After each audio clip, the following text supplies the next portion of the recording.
কর্কট রাশির জাতক জাতিকারা, আপনি কি জানেন যে আপনার জীবনে কেন বারবার পরিশ্রমের ফল অন্য কেউ নিয়ে যায়? কেন অধিকাংশ কর্কট রাশির ব্যক্তিরা 25 বছর পর্যন্ত কেবল মানসিক লড়াই আর সংগ্রামের মধ্য দিয়ে অতিবাহিত করে? আর ঠিক কোন জাদুকরী কারণে 36 বছর বয়সের আগে আপনারা রাজযোগের একটা ঝলক দেখতে পান, যা আপনার জীবনের বা আপনার বংশের ভাগ্য বদলে দিতে পারে? এই 15 মিনিটের ভিডিওতে আমি আপনার জীবনের সেই লুকোনো সত্য জানাবো, যা আপনার অধিপতি গ্রহ চন্দ্র এবং শনিদেবের একটা বিশেষ সমীকরণের ওপর ভিত্তি করে নির্ধারিত। আজ আমি আপনাকে আপনার জীবনের সেই রোডম্যাপ দেব, যা হয়তো আপনার জন্মছকে লেখা আছে কিন্তু আপনি তা জানেনই না, এবং তার সঠিক ব্যবহারের উপায়ও আমি আপনাকে জানাবো।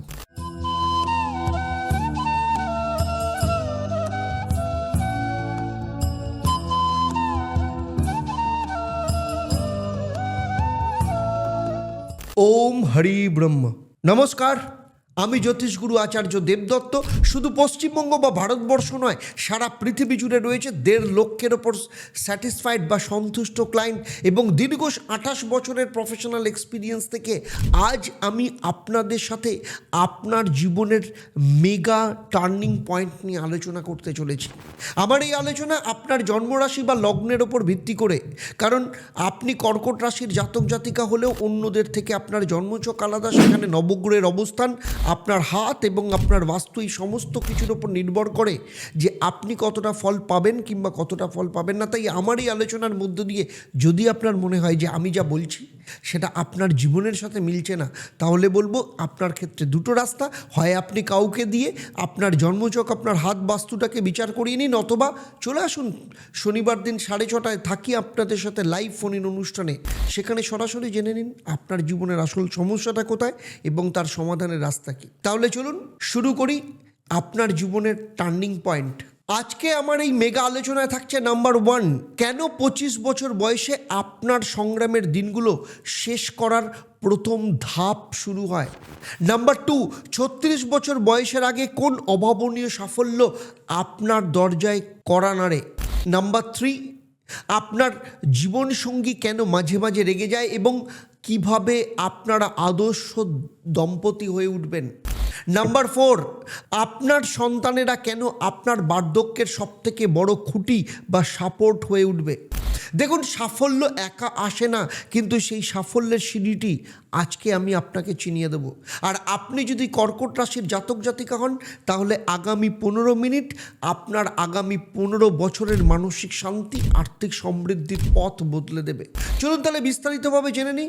দেখুন, চন্দ্রের প্রভাব থাকে কর্কট রাশির ওপর, কারণ কর্কট রাশির অধিপতি গ্রহ হচ্ছে চন্দ্র, আর চন্দ্র মানেই মন, আবেগ এবং সংবেদনশীলতা বলতে পারেন। আপনারা বাইরে থেকে শক্ত নারকেলের মতো হলেও ভেতরটা অত্যন্ত নরম। আপনার ষষ্ঠ ইন্দ্রিয় বা সিক্সথ সেন্স প্রচণ্ড প্রখর হয়। আপনারা আগে থেকেই বুঝতে পারেন ভবিষ্যতে কি ঘটতে চলেছে। কিন্তু সমস্যাটা কোথায় জানেন? সমস্যাটা হচ্ছে কর্কট রাশির মানুষেরা ছোট কথাতেও আঘাত পান এবং তা সহজে ভুলতে পারেন না। সব দান টাকার নয়, কিছু দান ইতিহাস তৈরি করে। দক্ষিণেশ্বরের কাছে ঠাকুর শ্রী শ্রী রামকৃষ্ণ পরমহংস দেবের জন্মতিথিতে উদ্বোধন হতে চলেছে ঈশ্বরের মন্দির। তাই আজই আপনার সাধ্যমতো অর্থ সেবা দিন এবং ঈশ্বরের সদস্য পদ গ্রহণ করুন। আপনার নাম লিখে রাখুন এই পবিত্র যাত্রায়। তাই নিচের নম্বরে যোগাযোগ করুন। ছোটবেলায় আপনারা খুব শান্ত এবং বাবা মায়ের খুব বাধ্য ছিলেন, কিন্তু আপনাদের মনের ভেতরে সবসময় এক ধরনের একাকিত্ব বা উদাসীনতা কাজ করত। যৌবনে আপনারা কেরিয়ার নিয়ে খুব বেশি সচেতন থাকেন। আপনারা চান জীবনে একটা স্থিতিশীলতা এবং আরামদায়ক পরিবেশ তৈরি করতে, কিন্তু অনেক সময় আপনারা আবেগের বশবর্তী হয়ে ভুল সিদ্ধান্ত নিয়ে ফেলেন। কর্কট রাশির সপ্তম ঘরের অধিপতি গ্রহ হচ্ছে শনিদেব। যেহেতু আপনার অধিপতি গ্রহ চন্দ্র দ্রুতগামী, আর আপনার পার্টনার বা স্বামী বা স্ত্রীর অধিপতি গ্রহ হচ্ছে শনিদেব, মানে ধীর গতি সম্পন্ন, ধীরগামী বলতে পারেন। তাই আপনাদের চিন্তাভাবনার মধ্যে অনেক পার্থক্য থাকে। আপনার জীবনসঙ্গী ছোট ছোট বিষয়ে রেগে যেতে পারেন, কিন্তু যেহেতু আপনি চন্দ্রের জাতক তাই সবসময় সম্পর্ক টিকিয়ে রাখার চেষ্টা করেন। আপনার শান্ত স্বভাবই আপনার সম্পর্কের ভারসাম্যের চাবিকাঠি বলতে পারেন। কর্কট রাশির জাতক জাতিকাদের সন্তানেরা খুব প্রতিভাবান এবং পরিশ্রমী হয়। তারা ছোটবেলা থেকে একটু অবাধ্য হয়ে পড়তে পারে, কিন্তু বড় হয়ে তারা বাবা মায়ের সবথেকে বড় সহায় হয়ে দাঁড়ায়। সন্তানদের সাথে বন্ধুর মতো মিশলে তারা জীবনের প্রত্যেকটা পদক্ষেপে আপনাদের সম্মান করবে। কর্কট রাশির বার্ধক্য সাধারণত অনেক বেশি শান্তিপূর্ণ হয়। সারা জীবনের পরিশ্রমের ফল আপনারা এই সময় পান।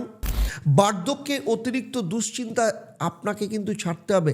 আপনারা নিজেদের জায়গায় সময় কাটাতে ভালোবাসেন এবং আধ্যাত্মিকতার দিকে আপনাদের ঝোঁক একটু বাড়ে। দেখুন, কর্কট রাশির জীবনের টার্নিং পয়েন্ট শুরু হয় 25 বছর বয়স পার করার পর, কিন্তু আপনার জীবনের সত্যিকারের রাজযোগ বা গোল্ডেন পিরিয়ড আসে 36 বছর বয়সের আগে। এই সময় আপনার কেরিয়ার, আর্থিক অবস্থা এবং সামাজিক সম্মানের দিক থেকে একটা আমূল পরিবর্তন নিয়ে আসে। 25 থেকে 36 বছর সময়কালটা আপনার জীবনের সব থেকে গুরুত্বপূর্ণ অধ্যায় বলতে পারেন। প্রচুর চেষ্টা করছেন কিন্তু কিছুতেই চাকরি হচ্ছে না, কিংবা ব্যবসা করছেন, ব্যবসাতে প্রচুর লস হচ্ছে, কিছুতেই লাভের মুখ দেখতে পাচ্ছেন না, কিংবা আপনার সন্তানের বিয়ের চেষ্টা করছেন কিন্তু কিছুতেই বিয়ে হচ্ছে না, অথবা বিয়ে দিয়েছেন কিন্তু বিবাহিত জীবন অত্যন্ত খারাপ, ডিভোর্সের মুখোমুখি জায়গায় দাঁড়িয়ে আছে, অথবা দীর্ঘদিন ধরে চেষ্টা করছেন কিন্তু ফলে কিছুতেই সন্তান সুখ আসছে না, নাকি আপনার সন্তান প্রচন্ড অবাধ্য, পড়াশোনা করছে না, কোনোভাবেই মন দিতে পারছে না, অথচ সামনে পরীক্ষা, কিছুতেই বুঝতে পারছেন না কি করবেন। যদি এমন কিছু সমস্যা থাকে যেগুলো নিয়ে আপনি ভাবছেন যে আপনি আর জীবনে বেরোনোর রাস্তা খুঁজে পাচ্ছেন না, প্রচন্ড বিভ্রান্ত, মানসিক দিক থেকে ক্লান্ত, মানসিক অশান্তিতে ভুগছেন, তাহলে আমি বলবো, আমি জ্যোতিষগুরু আচার্য দেবদত্ত, 27 বছরের অভিজ্ঞতা এবং 1.5 লক্ষের ওপর যে সন্তুষ্ট ক্লায়েন্ট সারা পৃথিবী জুড়ে রয়েছে, তাদের ভরসা এবং বিশ্বাস নিয়ে আমি কলকাতায় গড়িয়াহাট এবং হাতিবাগান, সেই সাথে শিলিগুড়ি, তমলুক এবং বর্ধমানে অফলাইন চেম্বারে কিংবা অনলাইনে সরাসরি আমার সাথে কথা বলতে, আমার সাথে কনসালটেশন বুক করার জন্য নিচের নাম্বারে এক্ষুনি যোগাযোগ করুন। তাহলে কর্কট রাশির জাতক জাতিকা, আপনাদের বলছি এই 25 থেকে 36 বছরের এই যে মধ্যবর্তী সময় আপনাদের জীবনে কি বড় পরিবর্তন এসেছে। কর্কট রাশি নিয়ে আমার এই আলোচনা আপনাদের কেমন লাগলো অবশ্যই নিচে আপনাদের মতামত কমেন্ট করে জানাবেন।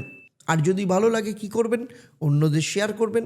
চলুন তাহলে আজকের মতো বিদায় নিচ্ছি। আবার দেখা হবে আপনাদের সাথে পরবর্তী ভিডিও সিংহ রাশির জাতক জাতিকাদের নিয়ে। আপনারা আপনাদের পরিবারের সাথে ভালো থাকুন, সুখে থাকুন, শান্তিতে থাকুন এবং নিয়মিত দেখতে থাকুন অ্যাস্ট্রোনমার আচার্য দেবদত্ত লাইভ ফোনের অনুষ্ঠান সন্ধেবেলা 6:30 থেকে। আর ঈশ্বরের সম্পর্কে জানুন, ঈশ্বরের সদস্য পদ গ্রহণ করুন। আর চলুন সবাই মিলে একসাথে বলি, ওম একাং ব্রহ্ম প্রেমং পরমম, অর্থাৎ ব্রহ্ম তো একই, কিন্তু তাকে পাওয়ার রাস্তা প্রেম দিয়ে। নমস্কার, ভালো থাকবেন।